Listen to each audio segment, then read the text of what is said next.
You're listening to the Sex Addicts Recovery Podcast, a place for sex addicts to share their experiences of recovery, to help break the stigma, myths, and misconceptions of sex addiction. This podcast may contain topics of sexuality, sexual trauma, dysfunction, or other things that may be triggering, so listener discretion is advised.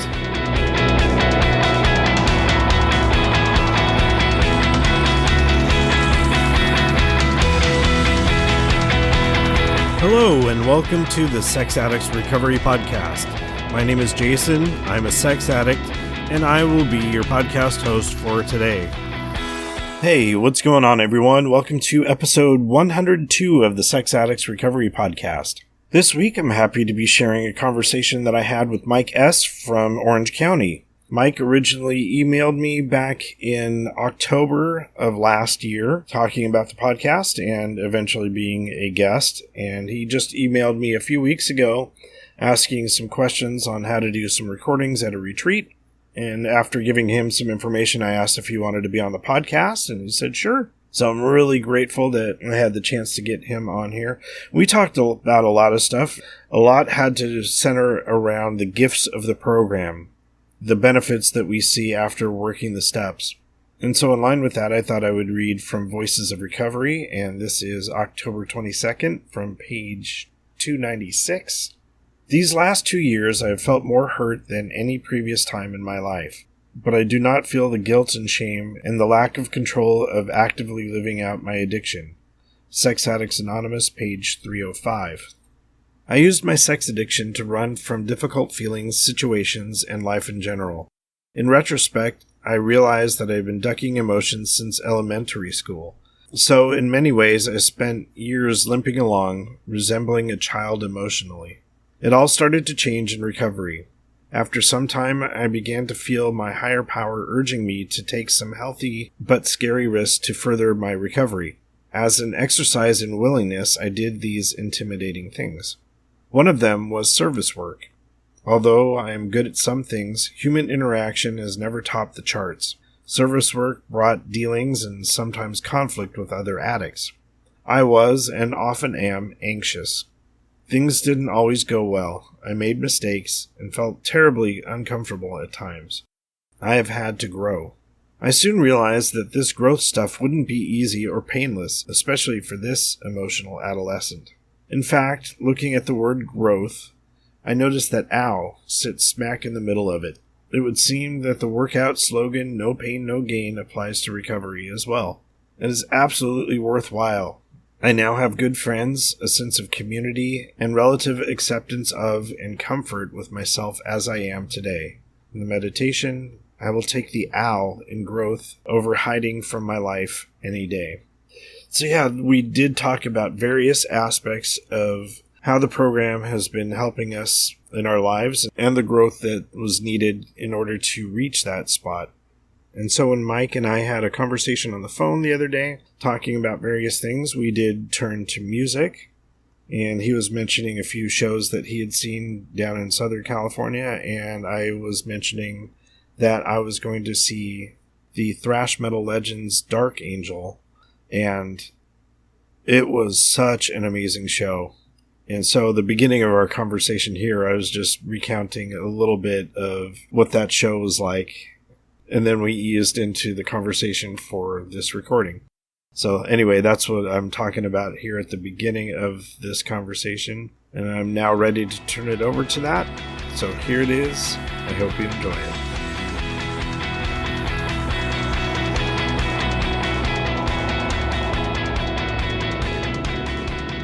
I think I was telling you on the phone the other day that I was going to see Dark Angel and another band called Blind Illusion.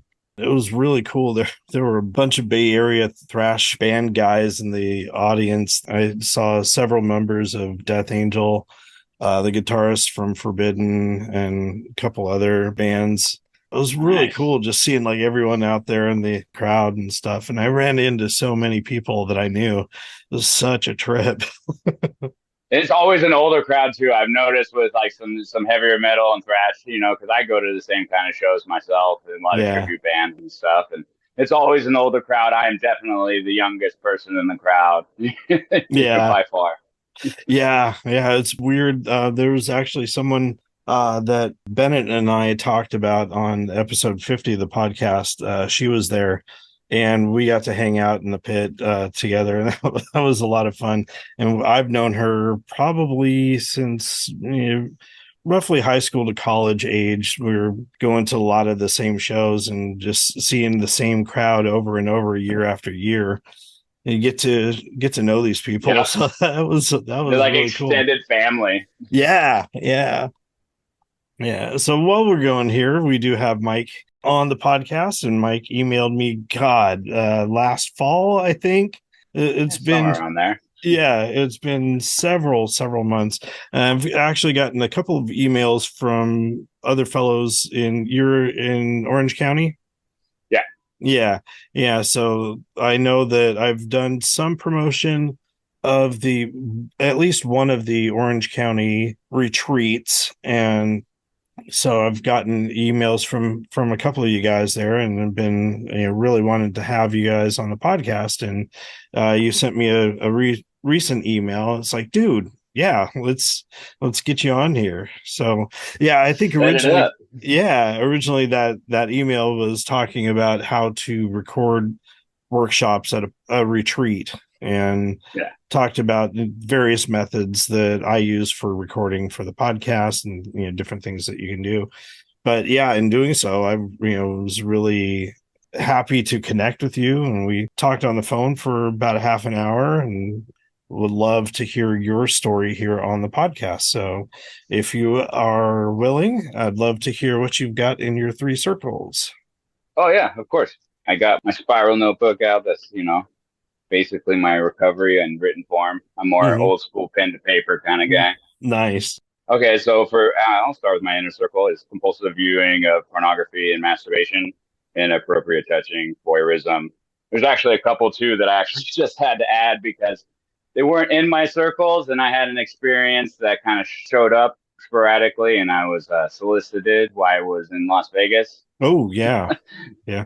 So I had to add sleeping with prostitutes in there, Mm-hmm. just to have it in there, and then going to like strip clubs without any particular reason. Mm-hmm. My sponsor and I went over that and was like, "Hey, if you're going to be the best man at something, and everybody's aware of it, and you check in with me, and there's no secrets and transparency, it's still considered middle circle behavior, and I'd have to bookend that, but Yeah. that wouldn't be a break in my sobriety if it would happen that way, but it'd still be middle circle." Yeah. I had something similar to that happen shortly after I got into a program. A couple of my friends were getting married, and I had to say, if we do a strip club, I cannot join with you guys to do something like that. And I was not far enough along in my recovery to be able to safely bookend something like that or have it in my middle circle. Luckily, all the guys were very cool with it, and we did a comedy club instead.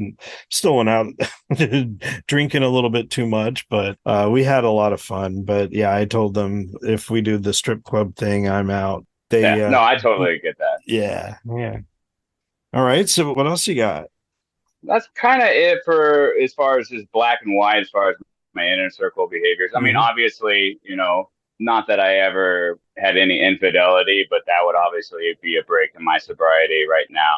My relationship with my partner is, strained, and I'm kicked out of the house that I own. Mm-hmm. And you know what I mean? Discovery, world comes crashing down around you and everything. So nobody that I've ever met walking through that door or anybody sharing in a room has ever came in and been like, I'm just going to check this out and see what these guys are up to.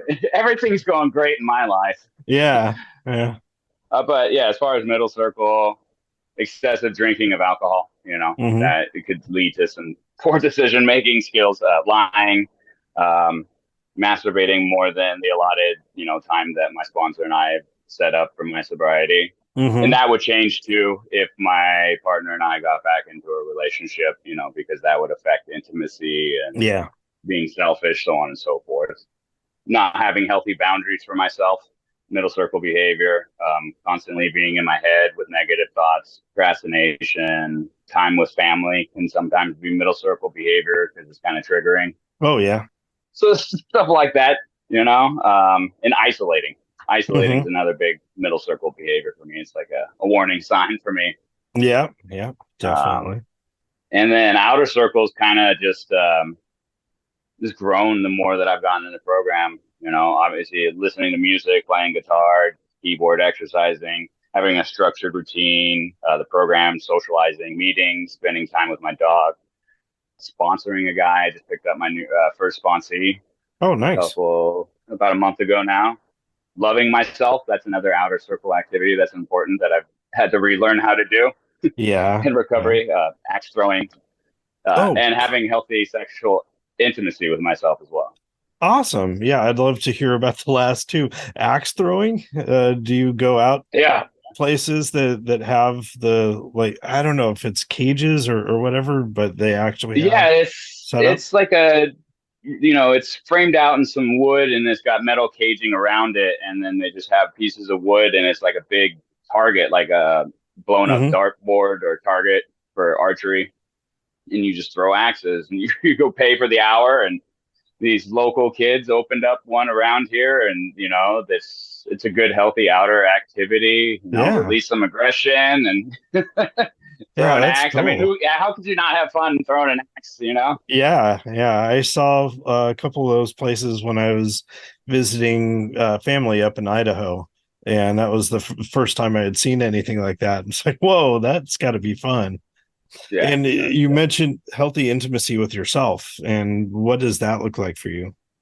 Well, it's been a blessing and a curse since I was discovered and kicked out of the house, like I was saying.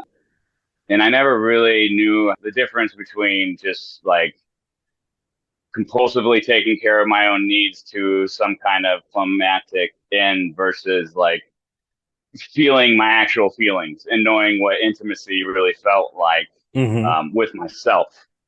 So I had a guy in program share something, and he was saying, he was just paying attention to his body and what sensations he would have if he was having moments of arousal or something like that, and just trying to be still and kind of recognize what my body's feeling and try to be present in that moment, because I have a tendency to be in la la land Yeah, and yeah, off in outer space all the time. yeah. So it's been an Cool. interesting journey. Yeah. There's one person that's been on the podcast that's talked about that, but I don't hear it that often in terms of outer circle stuff. And I think that's just a fantastic way to look at things. It's been a journey. I mean, I've been in program for a little over a year. Actually, coming up this Saturday on the Hmm. 5th, I'll have a year of sobriety and take my Awesome. 1 year chip. And I've done all the steps. I'm the treasurer of one meeting and secretary of another meeting. I just dove headfirst into the program. I was so just broken and done when I walked into the Yeah. doors. I was like, I give up. Yeah. So what was it that made you feel like that? What got you to that place? If you want to go back to, however Oh, far back oh you feel yeah. comfortable going back, but kind of what led you to seek the rooms of SAA? Well, I mean, I guess I can go back, kind of to the beginning. I remember at a very young age, like 5, 6 years old, having an experience with a person of my same gender, and we Hmm. were getting dressed, and I was fascinated by, what that person looked like and whichever else, and there's a lot of inappropriateness with that situation, and that kind Hmm. of happened over and over and over.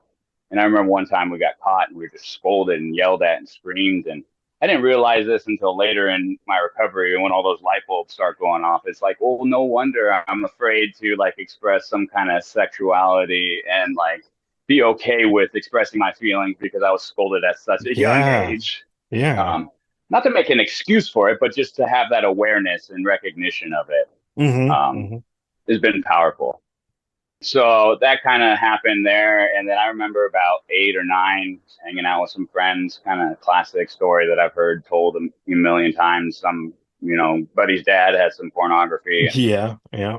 it was like a hit of crack cocaine or something. And I just remember being obsessed with it. And it was like, when's the next time I can go over to your house? When's the next time that your dad's not going to be there?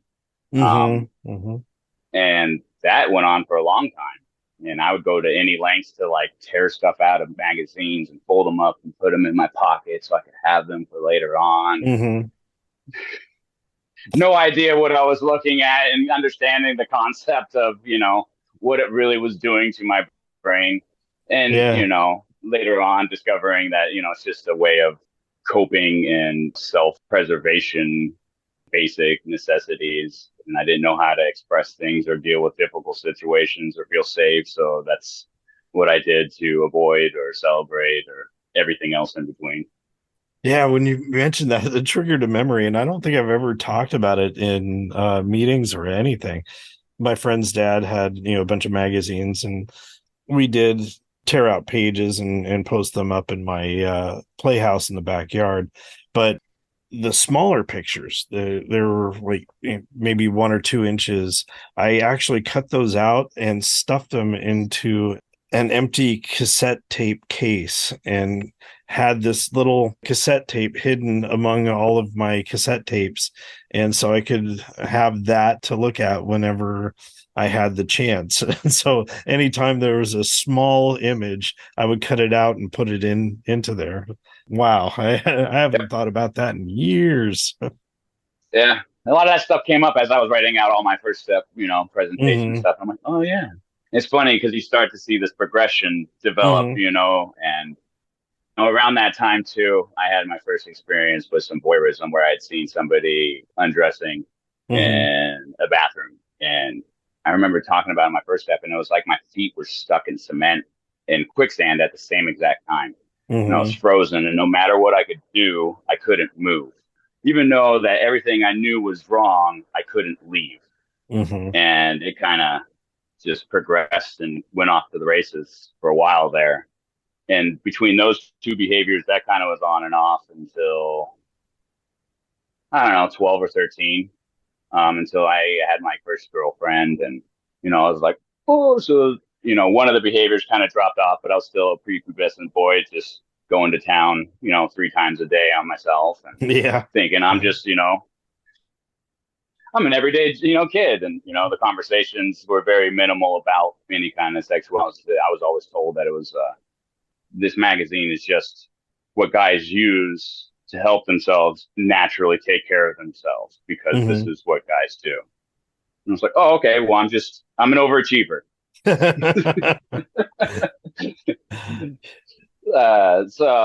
But I always knew that there was something like I was doing it more than the average, like my friends weren't, saying, oh, yeah, this and that. And Hmm. so I always masked that by having really good grades and going and doing everything, being the good kid. And it's like I lived this duplicitous lifestyle because I was afraid that if anybody saw what I really was doing, nobody would really like me because I really didn't like myself. And that was Mm. just like a young age. And around that time, I got into ugh, doing drugs at a young age. I started doing some, I started out smoking cigarettes and trying pot. Hmm. Around 12, 13, and then had an opportunity to do some really bad drugs around that same time in a foreign country. And that kind of went back and forth for a long time and kind of escalated. And so, like, my drug addiction and my sex addiction just like intertwined with each other, Hmm. and one fed the other back and forth. And then everything turned into some sexual conquest and between me and my buddies who slept with this person or Hmm. how many times we slept with this person, so on and so forth. And that was my image of what a healthy sexual all-American boy was supposed to be. Yeah. um, Yeah. and I put myself in a lot of situations by the grace of God that I didn't get any kind of transmitted diseases or anything. But when I turned 19, actually on my 19th birthday, I got my son's mom pregnant. Hmm. And found out on my 19th birthday that I was going to be a dad. So Wow. that Dang. kind of changes your perspective on some things. So, and that helped a lot with my drug addiction with hardcore drugs. I'd done everything from meth to cocaine to ecstasy, mushroom. I mean, you kind of name it. Yeah. Yeah. I am an addictive person. Yeah. Yeah. A lot of people have addictive personalities. Very much so. So, at that time I was like, hey, I'm going to be a dad. I'm going to do the right thing or else. And I tried to, and I kept, my behaviors were actually really good for a while. Then about '08, '09, the economy kind of took a crap, and we actually lost everything. Mm. And had to go to a homeless shelter in the middle of Phoenix at the time. It sucked. And I remember my kid looking at me and telling me, I don't want to go back. And he was just crying and crying and crying. And I made him a promise that I would, no matter what, never make sure that he ever had to experience that again.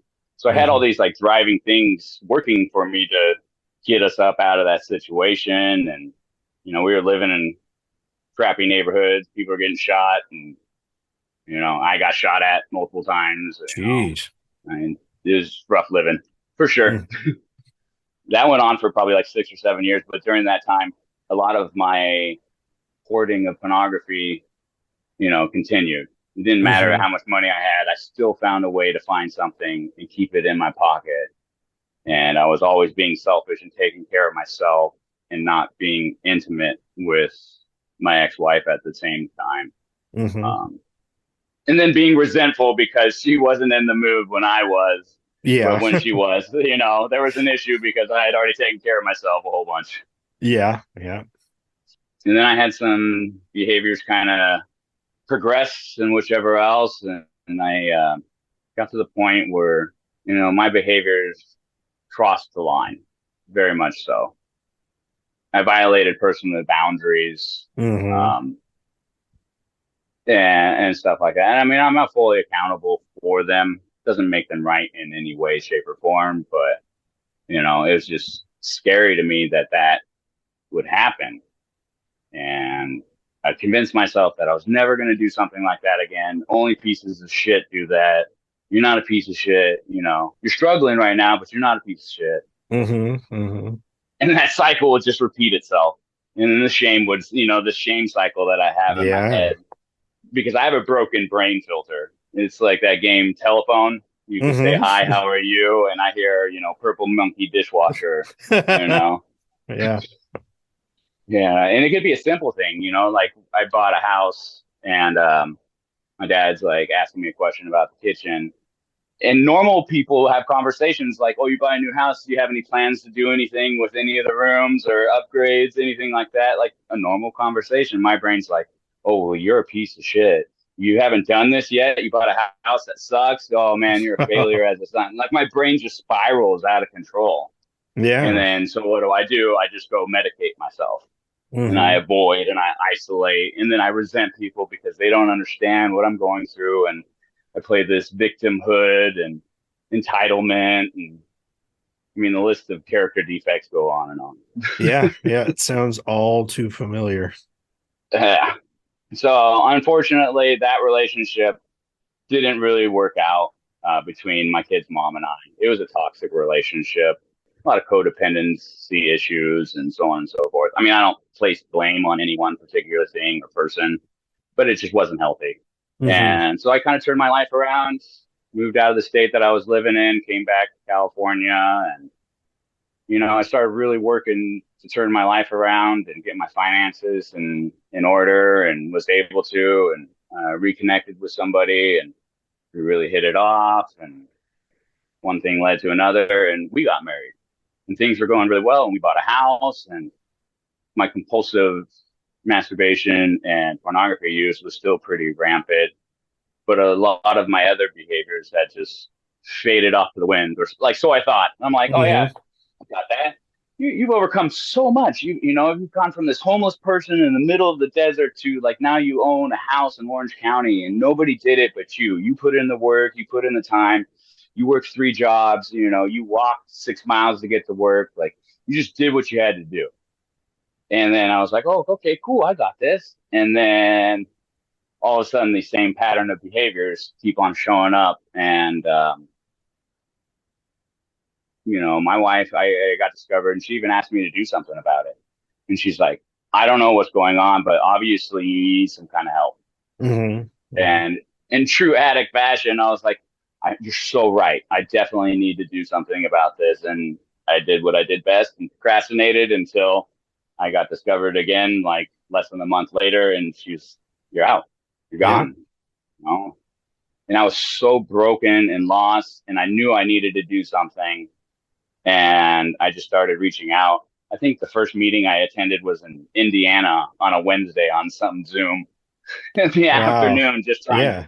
just trying to find something and get some kind of understanding. And then I got in touch with the local intergroup out here, and one of the guys responded and invited me to the Monday night in-person meeting. It just started going back to in-person, and begrudgingly, I walked thugh the doors, and I Mm-hmm. was thinking there's gonna be guys and all kinds of crazy shit. A guy with a hook in the Yep. corner behind a plant, you know what I mean? Just his jacket's going off, and you know Yeah. what I mean. There's a guy in a lounge chair smoking a cigarette with a lamp next to him. I mean, all kinds. My mind's just a mile a minute, Yeah. Yeah. and I started listening to these guys talk, and the realness of everybody in that room, and the sharing and the honesty and the things Mm-hmm. that these guys were talking about. I was like, this is exactly where I belong. And I'd never felt so broken, but so welcomed at the same time. Mm-hmm. And I kept coming back, like everybody said, and I started asking questions. I got my circles defined. I got myself a sponsor, and I'm like, I'm not getting this, man. I'm doing the steps. I'm working on my first step. I got a sponsor. I'm coming to meetings. Like everybody's sitting around in this drum circle. Like, I don't know if I just didn't drink the right Kool-Aid or something, but what am I missing here?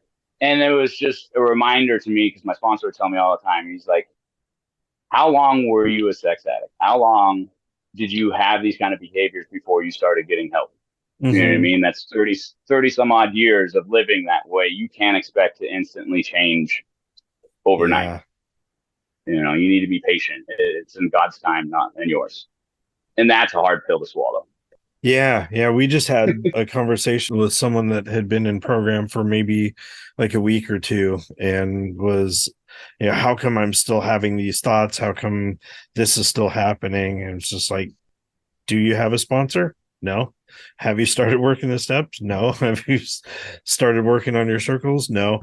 Well, there are little incremental things that we can do, but it's going to take some time and effort to do the work before you start to feel like a whole person again.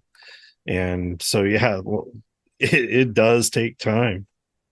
Yeah. Well, I mean, even I've even talked to guys who have been in program for a while, and they're just like, I can't seem to put some time together and whatever else. And we were actually in the meeting the other night, and I was like, I suggested a reading because we had already done seventh step and seventh tradition that Mm-hmm. month already. So I suggested withdrawal and relapse on page Mm-hmm. 66 in the Green Book. And it's like it asks those questions, when we relapse, we need to get right back into our program, be accountable, and then look at it as like a learning experience. What was I doing for my recovery? Was I attending meetings? Was I calling guys? Was I Mm-hmm. being accountable? Was I checking in with my sponsor? All these lists of things, and it's just a reminder to me because somebody that I've worked with in the fellowship, said something that stood out to me really powerful. And he's like, motivation brought me through these doors because my life was a wreck. I'd Mm-hmm. lost everything that I'd loved had just been thrown to the gutter, and I felt like 3 inches tall, and they didn't stack shit that tall. Um, um, but that motivation brought me in the door. But later on in my recovery, I need to be disciplined. You know what I Mm-hmm. mean? Nobody's there holding my hand, being like, "Okay, come on, Mike. It's Monday. You got to drive. 20 minutes away to go to your meeting. You know, you need to show up for your program. You need to share. You need to be of service. Like that's on me to be disciplined. And it's only because I've done the work in the program that I think I actually have had some kind of spiritual awakening Mm-hmm. where things that used to really bother me. I'm not saying that I don't have to deal with difficult things anymore. Like all of a sudden life's magically better and, butterflies, unicorns, and rainbows. And, there's Mm-hmm. leprechauns skipping down the street and throwing Lucky Charms everywhere. I have way better tools to deal with the same old problems that I've always had. Mm-hmm. And I have the awareness to sit with those emotions and be present in that moment because, my mentality has a lot to do with my reality. If I'm sitting there thinking everything sucks and I'm a piece of shit, then that's going to look a lot what my surroundings going to be. Mm-hmm. But, if I accept the fact that, yes, I've made mistakes, I'm not a bad person, but I can learn from these mistakes and I can recover and I can move forward. But I need to be accountable and honest. I need to show up and work my program. Mm-hmm. It's like steps 1, 2, and 3 are a daily thing. And the more and more that I do my program, the more and more that 12 steps is kind of a way of living rather than some kind of hippy dippy thing that I assumed that it was when I first walked in the door. Yeah. I think it's some Woodstock, it's just feel your feelings. Did you, to deal with your drug addiction, did you do NA or any of other 12-step programs? Clean No, actually, it was, yeah, well, it had gotten so bad. I was doing a lot of cocaine, doing a lot of methamphetamines. I was doing other drugs sporadically in between, but it had gotten so bad that I was starting to steal from my friends and pawn their Mm-hmm. stuff so I could find stuff. And I knew it was that bad. And I actually just left.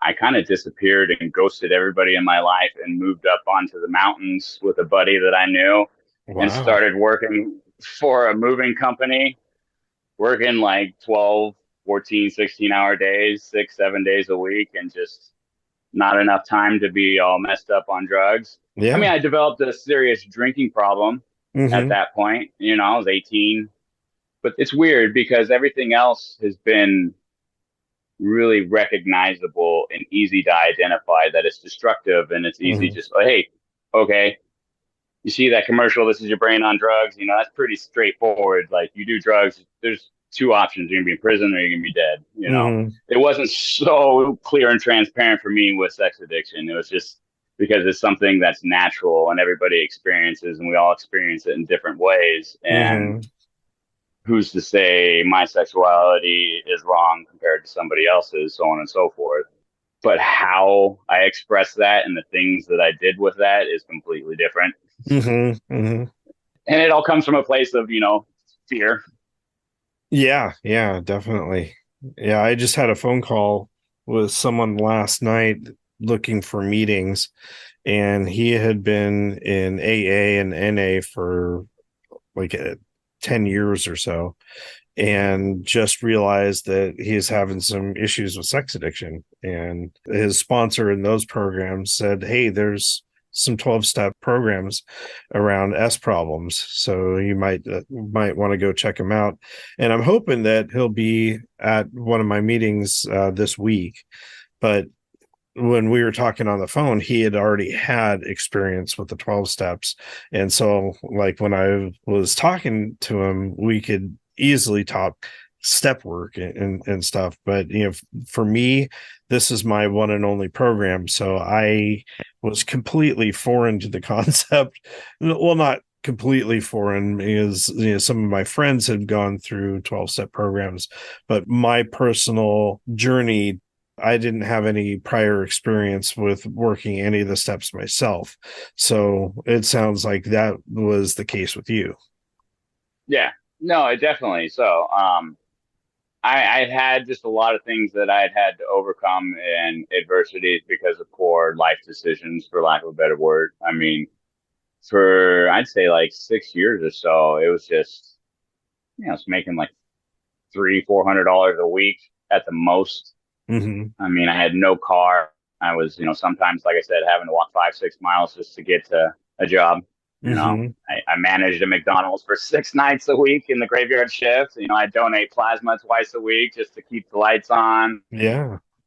You got to just do what you have to do. And I struggled with that a lot too in my recovery in accepting, because I felt like such a failure as a dad. And that drove a lot Mm. of my emotions and acting out behaviors to avoid. And, I had done some therapy, and my therapist would tell me, you did the best that you could with the tools that you had and the experience that you had at the time. Yeah, yeah.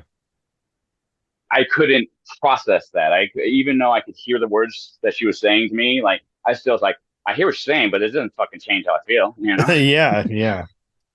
But that's what the gift of the program is too, is giving me a lot of acceptance. And it's a weird concept to be selfish for my program, because I've been so selfish in all of my behaviors and Hmm. with everybody that I loved and cared about the most. It was always about me, here's how you're doing it wrong. I'm going to tell you how you're doing it wrong. And if you just do it the way that I told you, your life would be so much simpler. All along the ways, here I am doing all this other behavior. So Yeah. it was like an angel and devil just constantly just, yelling at each other back and forth on my shoulders. And, I take my own aggressions out because of my acting out behaviors. I was always resentful and angry and bitter. And one night it led to the point where like I even was arrested. And I remember being arrested, and the cop was like, "You're looking at like 5 to 7 years in prison Ooh, geez. for felony aggravated assault." And that was at a young age. That was at like 20 years old. So, I mean, I guess some long story on that is I'm just through all the life experience that I've had, I got to remember that everything happens for a reason, Hmm. and I need to do the work in the interim. And even if I do everything right and it doesn't work out, it's because that's not the end of it yet. Letting God back into my life has been a struggle, Yeah. but that's what I love about the program too, is because as a kid, I grew up going to church, and Hmm. mom make you go and this and that, and I went to summer church camp.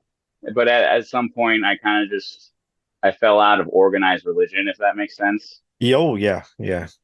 because I'd see all these people just being nasty and condescending, and then coming to church and pretending to be. And that was me being judgmental at the same time. I mean, I'm not going to argue that point, but they would like shun me because I was trying to just explain how I felt or something that I was experiencing, and they're like, "Well, you're a bad Christian then." Uh-huh. Uh-huh. I'm asking for forgiveness and understanding. So it was kind of weird going to the meeting because it's in a church. I kind of felt Yeah. like I was going to burst into flames as I walked through the Yeah. doors, kind of thing. I've had that I was that kind of feeling. looking for lightning, in the sky, and Uh-huh. but it was nice because as I've worked my program, I remember that God, of my understanding, or just higher power in general, it never left me. It's always been there. You know what I mean? I just have been kind of navigating my own path. Hmm. Hmm. My sponsor tells me my way of thinking got me to where I'm at. So maybe I need Yeah. to live my life in consultation and be Yeah. willing. Yeah. Yeah. Definitely. Yeah. I remember having some of those. I guess it's the omen. The just the when Damien's approaching the church and just like and just thinking that I'm gonna burn up if I walk in there, especially with a whatever t-shirt I'm wearing, some death metal band or whatever. But yeah, it's the room of SAA has no ties to the church, and so it felt a little awkward to talk about blasphemous stuff, whether we're talking about masturbation or things like that, or the anti-religious feelings that I had as part of my background to say that inside a church. But I had to realize that I'm not speaking in church. That is the building that I'm in. I'm speaking in an SAA room, and the two aren't linked. That was an eye-opening experience for me to kind of distance the two for myself, and to be able to rethink what I thought about higher power. And I've talked about it on the podcast that music and nature are the ways that I connect with my higher power, and it's been enough to propel me through the steps and kind of what's in my head changes over the years, but it's not something that I can define. But there are aspects of music and nature where I can let myself go and be open to guidance. Yeah, exactly. It's, I always got told in the beginning, if you struggle with a belief in a higher power, think of it as God is just an acronym for a group of dudes. It's a Mm-hmm. collective group of people's experiences and stories that's bigger than the one individual person there. Mm-hmm. And that's the gift of this program, is just the amount of healing that actually happens. Because I know that I had crushed my partner and destroyed who she was as a person, as my wife. I destroyed my family. And I feel guilty for doing my program sometimes in the beginning, because it was like, okay, well, everything was always about, now I'm just going to make it more about me and all my problems. Mm-hmm. And that was a struggle too, because that was communicated to me from her as well. It's just like, it's another example of how you're just selfish. Mm-hmm. And that's what brought me in, was just, I need to fix my marriage, and I need to fix this. I need to fix this. And then at some point I was going for myself. I knew I needed to be here. I knew that I couldn't do this alone. And the shit that I shared in my first step was stuff that I swore that I would never tell a single soul. And then Mm-hmm. I would take that to my grave. And here I am talking about it. And it reminds me of this song that I heard when I was talking music and stuff. Mm-hmm. It's by Ed Sheeran. It's called Bad Habits. He's Mm-hmm. talking about all of his bad habits and how, they lead him to sitting in a stranger he's never seen before. And, nothing good happens after two. And it's just, I remember listening to it. It's just on the radio on the way to my meeting one night. And I was like, huh, interesting. Yeah, I That makes a wonder. lot of sense. Yeah, yeah.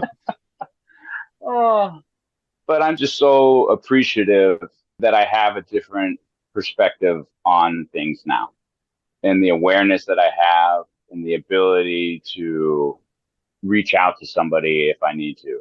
Mm-hmm. Um, Throw on your podcast if, the meeting in between the meeting in between the Yeah. meeting, and listen to Ange speak, or MJ, or LJ, or Bennett, or Brandon and his 49ers. And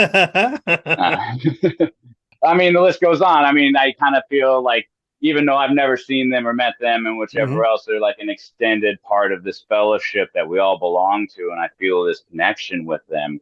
And even though, like I said before, that we all have different stories and Mm-hmm. not all the details are the same, the underlying things that brought us to the room are usually the same.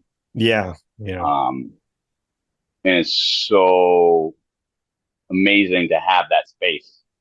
I mean, it's hard to have the conversations with people outside of program in my personal life. I Yeah. have some people who have very strong opinions about people who might be in our program, and it's Mm-hmm. hard to even open up and share and have dialogue about that.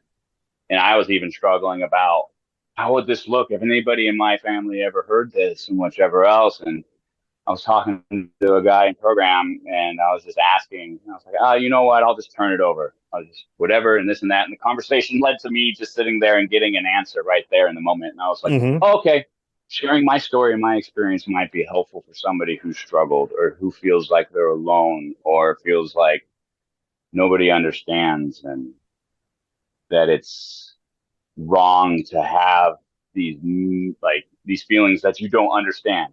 Mm-hmm. And to feel when somebody asks you, well, why'd you do this? What's going on with you? Don't you understand you're hurting yourself and somebody else? And to not have that answer for them or yourself even Mm-hmm. feels defeating and overwhelming. And then so it's like, what do you even do with that? Yeah. Where do you even start with that? So I started with a meeting, Mm-hmm. and luckily it's made a big difference in my life. Yeah, yeah. There's a comment on one of the episodes on YouTube that I'm going to read on this episode of the podcast. It was someone's fairly long diatribe about how this program is bullshit. and the addiction is bullshit. And uh, it's just like I know what works for me. I know what works for the thousands of people that are in this program. It doesn't work for everyone, and it's not the solution for everyone. But for those of us that hear these stories and do connect, it's like, hey, I've found a family. I found answers to why I've been acting like this when I know it's wrong. I know it's harmful for me or harmful for those around me, but yet I can't stop. And so having these rooms and finding these people that are now part of a new family is such an amazing gift to the program. Oh yeah, it is. And then, because I mean, my family knows that I go to some kind of meeting or whichever Mm-hmm. else, select people know exactly why. But, I was having this conversation with one of them and it's like, I don't get it. No, it's like, well, think of it this way. People go to school and they don't do well in a single class. And it's not that, they're not capable of doing the work. They might just struggle in a single subject in school. Mm-hmm. So rather than just, muddling through and getting a horrible grade, I went and got myself a tutor and I needed help with something. I do other things really well in my life, but I needed a tutor in this area of my life. So that's Mm-hmm. what I did. And it's been helpful for me.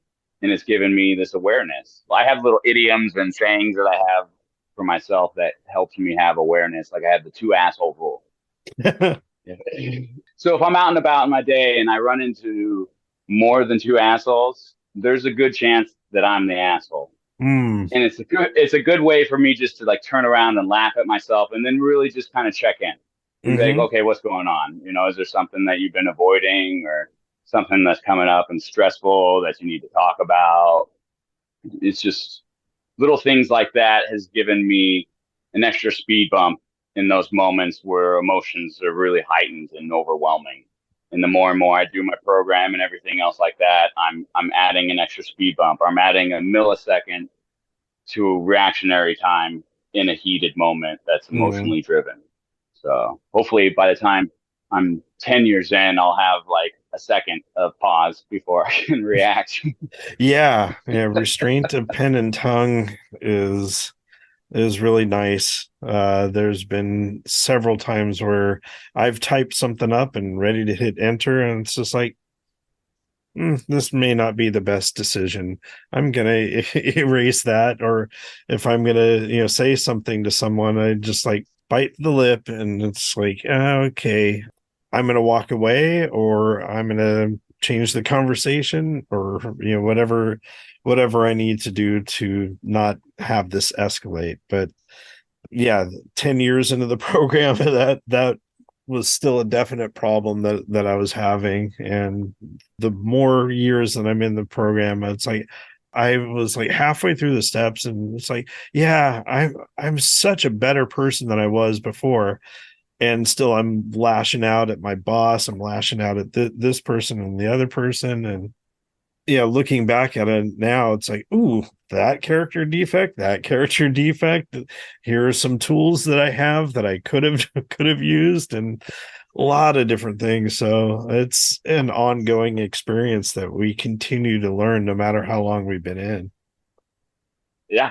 And then it does. And it's funny. I had a character defect that I had, not really had to deal with all of a sudden come up in a personal situation. And it was like 0 to 100 on how I was feeling. Mm-hmm. And, that this jealousy, entitlement, and anger and fear all intertwined in one happened in the matter of like 5 seconds and was like debilitating. But because I can recognize what it was and sit with it. And it's just a Mm-hmm. feeling. It's going to pass. And I can, check in. I can call somebody. Luckily, I actually had a meeting 5 minutes later. So I was able to check in about it. And, Yeah. it's like, here's the 6 step character defect. Here's my 10 step inventory. Here where I was wrong. And I promptly admitted it. And, Mm-hmm. that's the gift of the program. And I don't have to because I'm human. It doesn't mean that I'm not going to feel angry. I'm not going to get sad. I'm not going to feel overwhelmed, or I'm not going to lash out sometimes, or like this. It's progress, not perfection. And every time that I have something like that, it's a learning opportunity. Mm-hmm. And because I'm doing my program, my relationships with the people in my life have gotten better. You know, my relationship with my son's gotten better. My relationship with my parents has gotten better. My relationship, even though I'm estranged from my wife right now, that's actually looking better in the sense of maybe there might be some healing. Mm-hmm. I'm okay with whatever the situation turns out to be, but the most important thing is we're both able to heal and recover and move forward from it, whatever the outcome looks like. And that's the gift of the program, having that acceptance and patience to just, it's not on my time. Mm-hmm. You know, it's on my higher power's time, and I need to, you know, I asked for part of my character defects to work on in patience. So, you know, maybe it's just an opportunity to work on some of that patience. Yeah, one of my program friends was saying that when shit's not going my way, what is my higher power trying to ask me to look at? It's like, oh, yeah, there's definite things. When you were mentioning having a meeting to go to, there's been a couple of times where I've gotten to the noon meeting when I'm at work and just something's bubbling up, and I've had that instant where it's like, my meeting is in 5 minutes. I can talk about this and let it go. And there's been a couple of other times where I've been at home and just having arguments with my son around something. And it's like, I'm going to be going to a meeting here in about 15 minutes. Take it to my meeting, talk about it, let it go, and come back and just feeling much, much different. So, Right? yeah. Being able to come back and be present. And, you Yeah. know, and that's, I always talk about that being present. It's like, because we have the upcoming retreat in September, and I got Mm-hmm. asked to be the opening speaker for the retreat. And so I'm Awesome. giving a talk on your mentality and that reality and being present in your own life and what that looks like Mm-hmm. in reference to, you know, sex addiction and how this toxic shame that I felt drove a lot of my acting out behaviors and this secretiveness and this isolation and lashing out at people because I didn't know how to healthy express my needs, wants, Mm-hmm. and boundaries. So I just expected everybody to be mind readers and just do what I interpreted that they should do. Yeah. Um, and then that just would go like this over and over and over. And I would just live in my own head about it. It never ended. Mm-hmm. And it just kept spiraling out of control no matter what I did. And I don't know where I would be if I hadn't walked into a room after I got kicked out of the house because, you know, my mindset was like, oh shit, I got all this extra money now because I don't have to pay some extra bills or whatever Mm-hmm. else. I can make a trip out to Vegas or I could go here. I could go, you know, I started going down that rabbit hole. And by the grace of God, I decided that I was going to do something and come into a sex addict's room, which Yeah. sounded so foreign and crazy to me. And I'm like, what? Nah, man, that's not you. You're not that guy. You don't have that problem. And then you're like, yeah, maybe there's something to this. Yeah, yeah, definitely. Maybe I kind of belong. Yeah. So we are coming up close to our hour here. Was there anything else that you wanted to cover before we close this one out?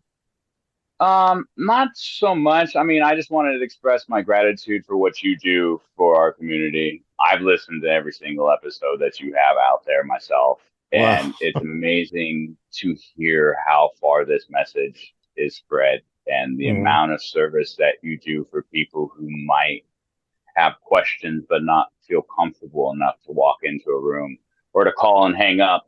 You know, they can hmm. listen to people share their vulnerabilities and their truths and what it's been like for them and have a safe space to not be judged and be real and tear themselves down to build themselves back up from shame to grace, you know?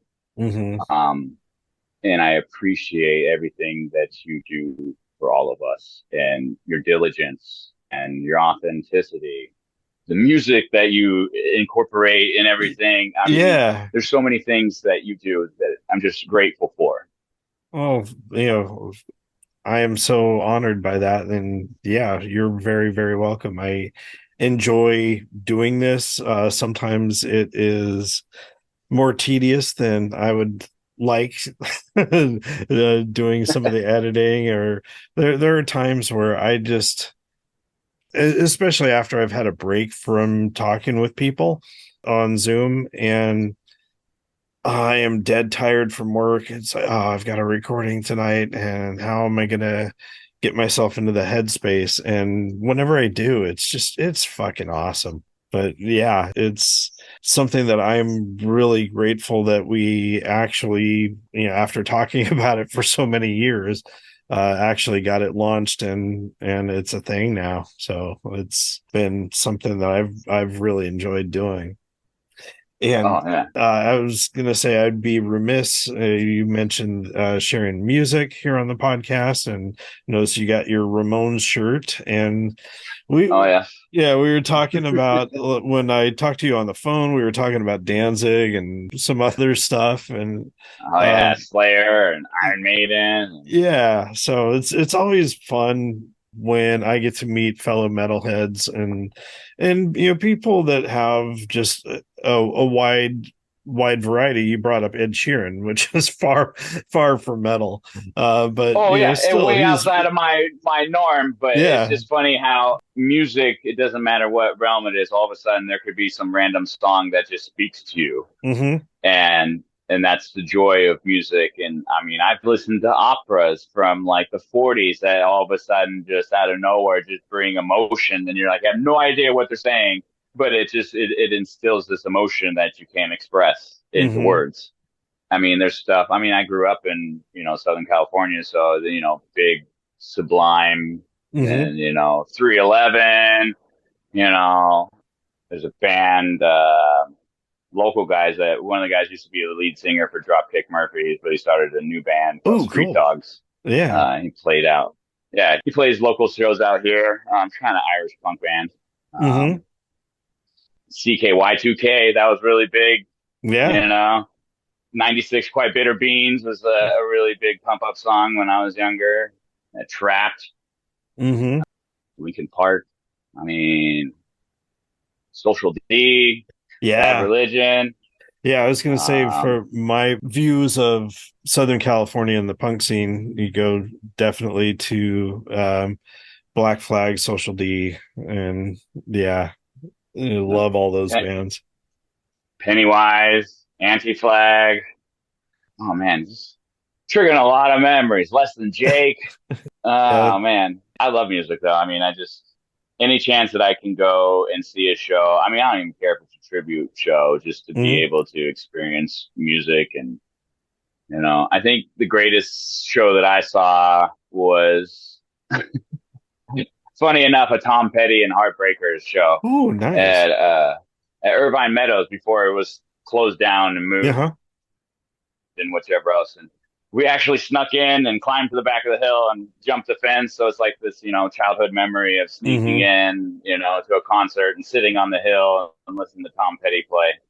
But I mean, I've been in mosh pits for Slayer tribute Hmm. bands. I listened to things like, Children of Bodom, Hmm. In Flames was always a big one for me. I don't know if you've heard of them. Oh, yeah. Yeah. From Sweden. Yeah, I mean, you run the gamut. I kind of like a little bit of everything. It kind of depends the mood. So I have this eclectic collection of music. So a lot of times I just hit shuffle Yeah. and let it take me wherever it goes. Just thinking of Irvine Meadows, I remember going to, so I went to school in Santa Barbara, and I remember going to a show down there, and four just distinctly different bands playing together. So it was Public Enemy and Anthrax, Nice, Primus, and the Young Black Teenagers, hip hop band, opened up that, nice. and it was just so fun. And yeah, people lighting fires up on the up on the lawn up there. Uh, Yep, but on the yeah, grassy hill. yeah, I got to see a couple shows down there when I was at Santa Barbara. That was a good place to head down to see shows. Oh yeah, no, it was definitely a good venue. I think that honestly, the best show that I ever saw was a Cypress Hill show. Actually, Ooh, it fun. was it was Cypress Hill, Gin Blossoms, Offspring, 311, and Eve Six. Mm-hmm. But Cypress Hill stole the show. I mean, the amount of energy that they brought to the crowd, and it's just like a sea of people, and just yeah, I was kind of blown away by that one. I mean, I like Cypress Hill, but I didn't expect to have that kind of energy take over the crowd. Yeah, it's just amazing. The healing power of music, no matter what you're listening to, you get that connection that whether it's deeply emotional or just filled with energy and bursting out, there's just so much that music can do that is healing. And that's, one of the reasons why music is a higher power for me. Yeah. Well, it's like if you've ever seen Little Nicky, I sometimes with some of these rage songs, it's like for me, it's like release the evil, let some of that rage out in a healthy form. I can get down into a pit and just like I can let that healthy rage and frustration out in an environment that's filled with this energy, and then it's not like an abusive energy. Like people are there to support each other, and there's etiquette, and they pick each other up, and but you're free to let that energy go, and it's almost like being out in the ocean and surfing. It's just like a state of mind. There's no other way to explain it. You feel free. You get pummeled by a big ass wave. It doesn't stop you from going out and doing it again. It's just part of the process. Yeah. Well, all right. I'm gonna wrap this episode up. So yeah, I'm so glad that you connected with me and that we actually got to record this. And any of the other guys down in Orange County, if they want to be on the podcast, I'm definitely open to that. I know I've been emailing one other person from the intergroup down there, and I'm not going to say his name here on this episode, but he expressed interest in being on the podcast as well. So nice, good. I try to pass it along at the meetings that this is a big point and part of my recovery, and I always give you a plug. Awesome. Yeah, it's awesome when people can pass the message that the podcast is here.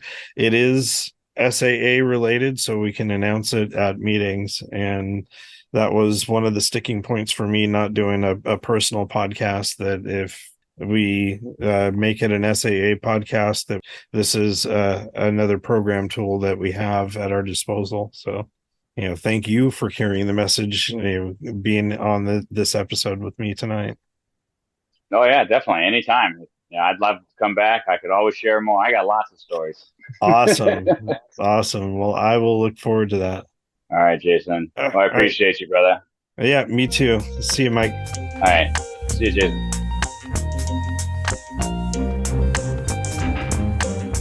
Many thanks to Mike for joining me on this conversation. I had a lot of fun. And yeah, I will be reaching out to a few others in Southern California. And as a matter of fact, I did email the person that I was talking about and hope to schedule him into the recordings pretty soon. Yeah, and I did want to mention that since both Mike and I are huge music fans, that I definitely would have been remiss if I didn't ask that little question there at the end talking about music.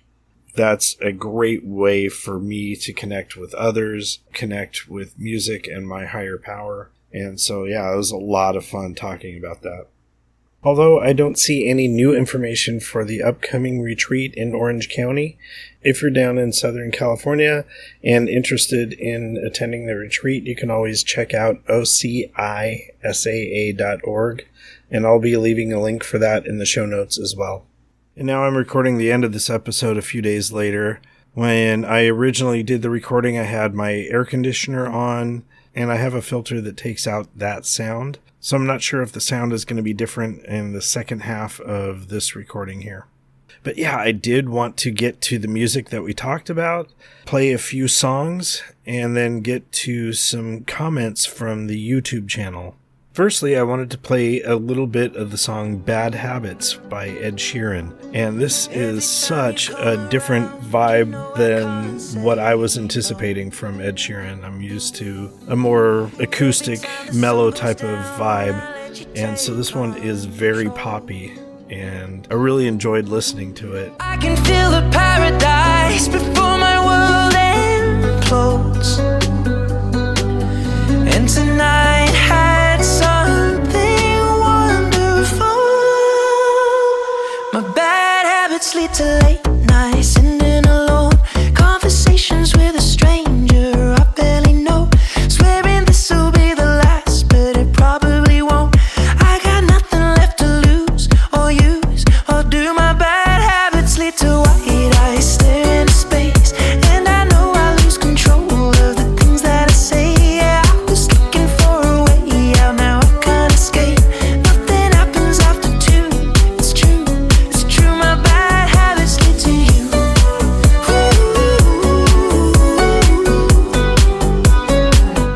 Super cool.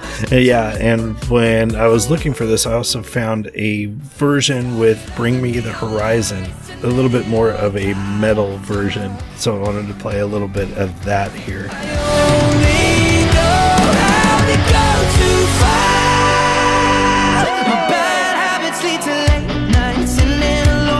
Conversations with a stranger I barely know. Swearing this will be the last, but it probably won't. I got nothing left to lose or use or do. My bad habits lead to white eyes staring into space, and I know I'll lose control of the things that I say. I was looking for a way out, now I can't escape. Nothing happens after two. It's true, it's true. My bad habits lead to you.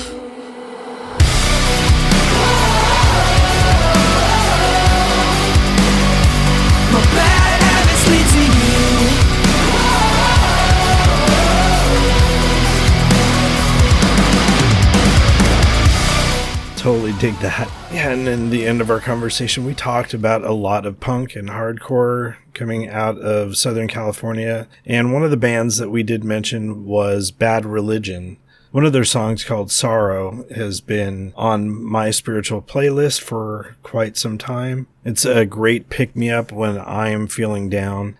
Reading some of the background on this was written by the singer Greg Graffin and the guitarist Brett Gurewitz, and it says Sorrow was inspired by the biblical figure Job, with Gurewitz saying it was very difficult to account for suffering in the world from a theological perspective. So there will be sorrow no more. When I'm feeling sorrowful, pop this one on and it helps turn my attitude around.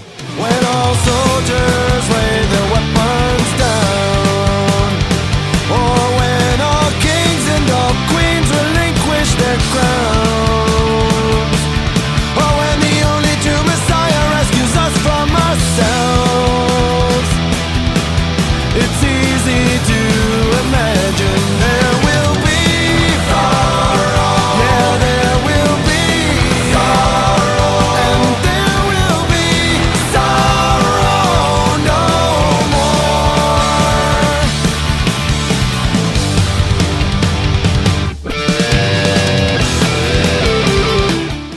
Love that one. And it's just really weird. I don't know how much Brett was inspired by David Gilmour, but a lot of people, including my wife, had commented how similar his guitar writing is to some of the later Pink Floyd songs. The chord progression in this is very reminiscent of late 80s Pink Floyd. I don't want this anger burning in me. It's something from which it's so hard to be free. Another tears that we cry in sorrow or rage. Can make any difference or turn back the pain. Yeah, I love that one. And that was actually David Gilmour's solo work and a song called Murder. The Pink Floyd song On the Turning Away has a similar chord progression as Murder and Sorrow. No more turning away from the weak and the weary. No more turning away from the coldness inside. Just a world that we all must share. It's not enough just to stand and stare. Is it only a dream that there'll be no more turning away?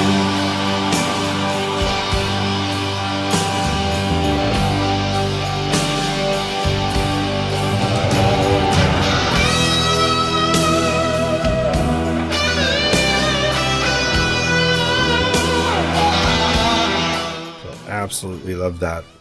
Another funny story about Bad Religion. I remember seeing them sometime in the 90s. One of my friends from high school, she was actually dating the singer Greg Graffin, and we were hanging out outside the club after the show was over, talking to her in the car, and Greg was over talking to some fans, and he was kind of freaked out that me and my buddy from high school were talking to his then girlfriend, not realizing that we were all old friends.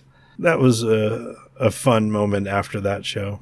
Anyway, right now, currently here in August, there are a lot of music festivals going on around the world, including Wacken Open Air, which is a huge metal festival in Germany, and then Castlefest in the Netherlands. In addition, Hellfest in France was in July, and Midgard's Blood is coming up in Norway in a few weeks. And I've been watching a lot of live streams and recorded performances from those events. I first learned about Castlefest from the LIFA recording that Heilung did there in 2017. That festival seems to be a combination of fantasy elements like Lord of the Rings and Harry Potter. Additionally, some Vikings, pirates, goth, and metalheads. It's a fun event to watch videos on YouTube around. Anyway, the singer Kati Ran posted a clip on Facebook from a guitarist/singer named Jonathan Hilton performing at Castlefest that I have just fallen in love with, and wanted to read a little bit about this. Swedish songwriter Jonathan Hilton first rose to prominence as the balletic lead guitarist for goth metal phenoms Tribulation in the 2010s. And the song that I wanted to play is called A Dance in the Road, and this is what he had to write about that. That song is probably the one that stands out the most in terms of the general feel. It's the only one that doesn't have a tone of melancholy and sadness in it. It's filled with almost like a joy or an ecstasy. It's about giving yourself up to the impulse of dance and of art, and just becoming one with that. It's sort of like a celebration song. It's beyond dancing, when you've given up yourself to the moonlight, and what's beyond that. So yeah, I just love this song, and really wanted to share it here. All is still when chaos and will join in an ecstatic dance. Moving on and on, it takes me to the place where all things return in the night.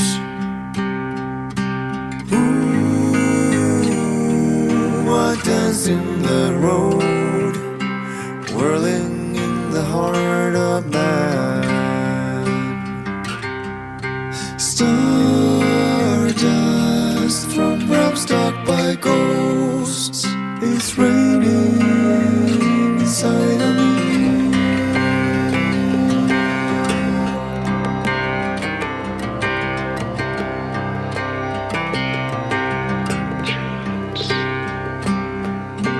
Let it go, all springs overflow, rising from below our minds. Wave after wave it comes and throws you into bliss, laying bare your soul in the moonlight. Opens up your soul to moonlight.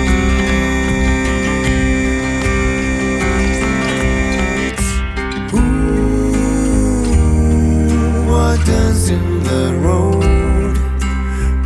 So beautiful, and now I have a couple of different versions of the song. And so yeah, that will wrap up the music that I'm going to play for this episode. There was so much that Mike and I mentioned in our conversation that I could have had samples for all of those bands, but yeah, just wanted to keep it limited here so I can get this episode finished and out. And as mentioned in our conversation, I did talk about the YouTube channel and comments that we've gotten. We've added quite a few new subscribers over the past few weeks and a couple more comments. And there's one in particular that I want to address, but I'll get to a couple of the short ones. On episode number 4, which is the 3 circles, got a message that says, "That's great, guys. Thank you so much for what you're doing. We need this." On episode 57 with John R., says, "I thank Jesus Christ for your helping hands." And episode 52, the same writer, wrote, "I thank you for keeping the doors of recovery open. God bless you all." And this one comes from episode 100. "Thank you for your continued dedication." I got a lot of comments from people via text and at meetings about congratulations on episode 100. And thank you so much. And this one comes from the episode before it with MJ on episode 99 and talking about the meditation. "This thing about the breathing exercises in method acting and meditation makes so much sense. My first shot at recovery was during theater school. I actually credit some of the breathing exercises as being a huge part of my sobriety at the time. It's a huge part of my recovery again now, and sense awareness breathing exercises are a huge part of my process. Great show. And thank you so much for all of those comments." And now to the one that I mentioned in our conversation, and this comes from episode 87 with Nancy P. as part of the SAA and COSA speaker meeting. And speaking of which, I just went to the most recent SAA and COSA speaker meeting this past weekend, and we'll have those recordings to share on the podcast in a few weeks. And so I'm not quite sure where all of this is coming from, especially in relation to Nancy P's share on that episode. Might have been something in the reading that I had at the beginning, but anyway, here goes. "Okay, the thing is, everyone has differing ideas as to what sobriety is. Some guy talking about his live-in boyfriend and not wanting to cheat on his gay lover. The next guy is trying to do away with homosexual desires. The next guy is sleeping around with prostitutes but just wants to stick with his live-in girlfriend. The next guy is a Christian and doesn't want sex outside marriage in the first place. And all of these people are fueling him. One guy is trying to avoid pornography. The next guy is making it with his wife or is into swinging. It's just stupid. Then people take the floor and say how they were stressed by something. No answers given. And then everyone says, thank you for sharing. And they move on to the next guy crying and moaning about an issue. And then they all say, thank you for sharing. How the hell does this help?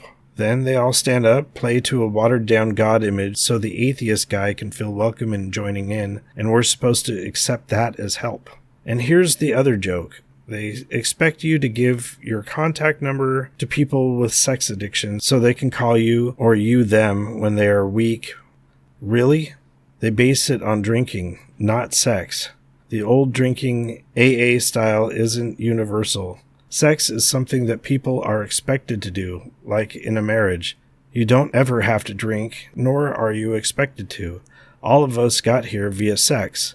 None of us got here by drinking a beer. The entire setup is stupid, and they're calling themselves sober based on their own personal definitions. Is drinking like that? No. You're either drinking or you ain't. And so, I started to reply, and I'll probably put further detail in the YouTube comments. But I replied, thanks for your opinions. We'll be sharing your thoughts on a future episode. Please consider food addictions rather than drinking alcohol. Food consumption is a natural part of life, so is sexuality. We, just like food addicts, need to find a healthy path moving forward. Just not cutting off everything or putting the plug in the jug. And I did not get to some of his other concerns. I don't know where to begin. The meetings are not the program. The steps are the program. So if people are just sharing, that's not working the program.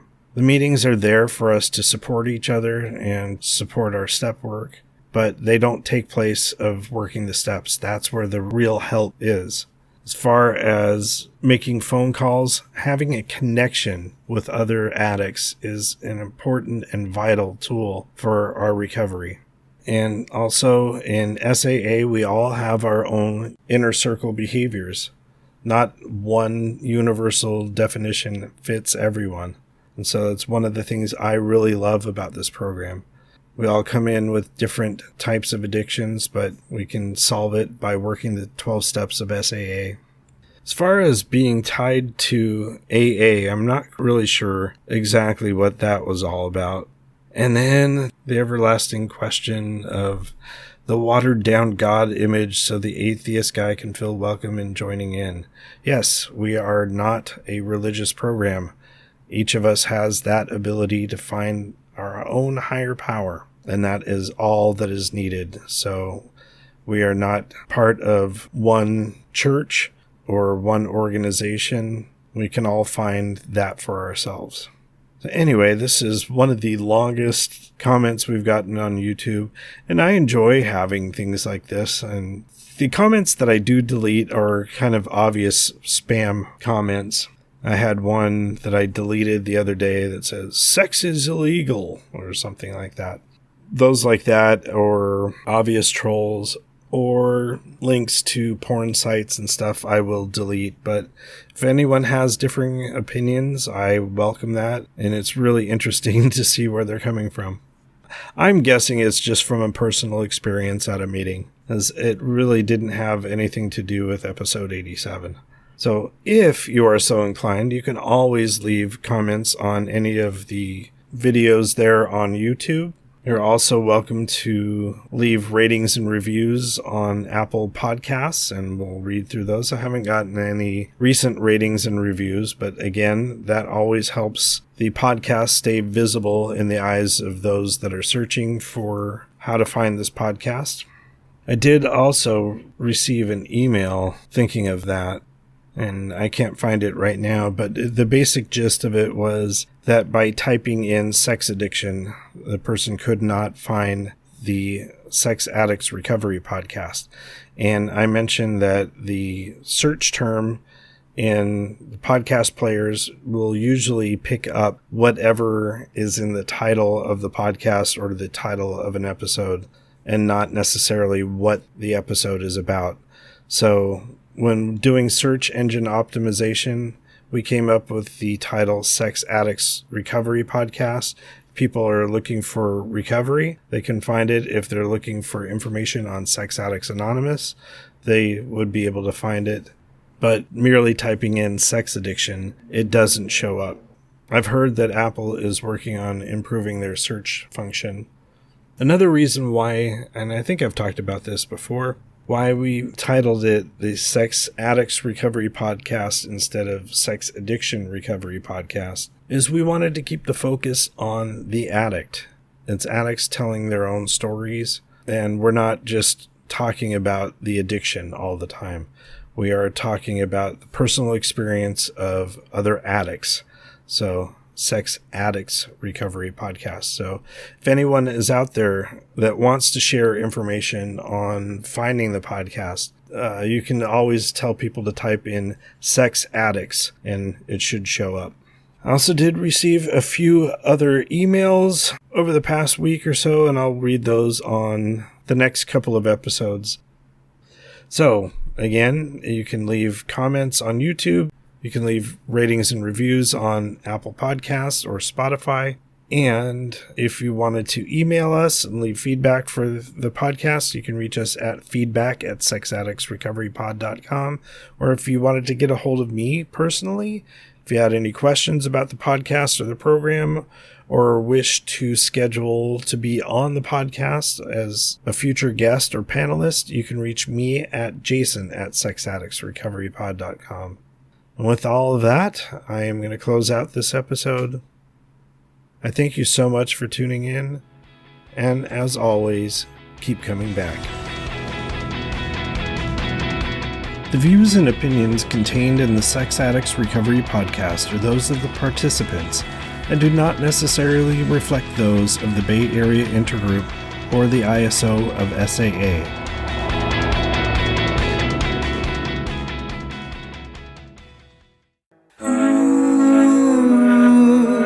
Dancing the road, whirling in the heart of man.